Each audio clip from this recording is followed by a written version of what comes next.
আসসালামু আলাইকুম everyone, welcome to chef Ali's kitchen. আজকে আমরা রান্না করব বড়ইয়ের আচার।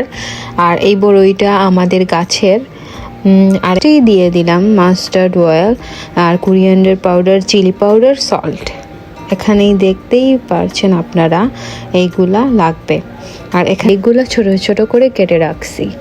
এখন আমরা গার্লিকগুলা সব দিয়ে দেব মাস্টার্ড অয়েলের মধ্যে। ফ্রাই করতে হবে ভালো করে, আর বাদামি কালার হতে হবে। গার্লিকগুলা বাদামি কালার হোক। আর আমি আপনাদের সাথে গল্প করি, আমরা সবাই অনেক লাইক করি আচার খেতে। এই জন্য আম্মা হঠাৎ বললেন এখন আচার বানাই, আর তোমরা লাইক করো। আর ইউটিউবে আমার সব ভিউয়ার্সরাও দেখবে এই আচার। আর আপনারা চাইলেই বাসায় ট্রাই করতে পারবেন, আপনাদের ইচ্ছা। আমরা শেয়ার করলাম আপনাদের সাথে। এখন দিয়ে দিব সল্ট দিয়ে দিলাম, পরিমাণ মতো দিয়ে দিবেন আপনারা। আর এখানে দিয়ে দিলাম কোরিয়ান্ডার পাউডার, পরিমাণ মতো দিয়ে দিলাম।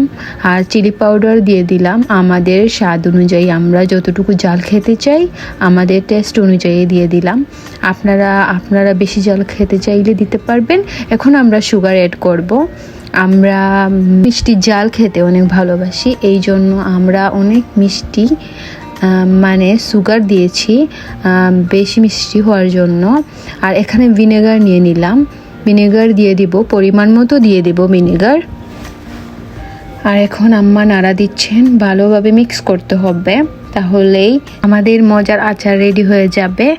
এখন ভালোভাবে মিক্স করছেন আম্মা, আর মিক্স করে কিছুক্ষণের জন্য রাখবেন। এখানে দিয়ে দিলাম জিরার গুঁড়া, এটা দিতে হয় টেস্টের জন্য, আমরা দিয়ে দিলাম। আর পরে ভালোভাবে নাড়বো, মিক্স করতে হবে।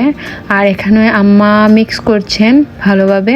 আমরা তো আচার সবাই অনেক খেতে পছন্দ করি, আর আপনারা চাইলেই এটা ট্রাই করতে পারবেন। আমাদের আচার রেডি হয়ে গেছে, এখন আমরা ইচ্ছা মতো খাবো। আর আপনারা যদি খেতে চান, আমার এই আচার দেখে লোভ হয়, তাইলে আপনারা ভিডিও দেখে আপনারা বাসায় ট্রাই করতে পারেন, রেডি করতে পারেন এবং টেস্ট করতে পারেন। আমার মতো আপনারাও খেয়ে দেখেন একবার, অনেক মজা। এখন আমরা সার্ভ করব। আর অনেক মজা হয়েছিল। আর আপনারা যারা আচার খেতে অনেক পছন্দ করেন, আমাদের এই ব্লগটা দেখে অবশ্যই আপনাদের ইচ্ছা হচ্ছে আচার খেতে। আপনারা ঝটপট গিয়ে কিচেনে গিয়ে এই ভিডিও দেখে বানিয়ে ফেলেন এবং ট্রাই করেন। সবাইকে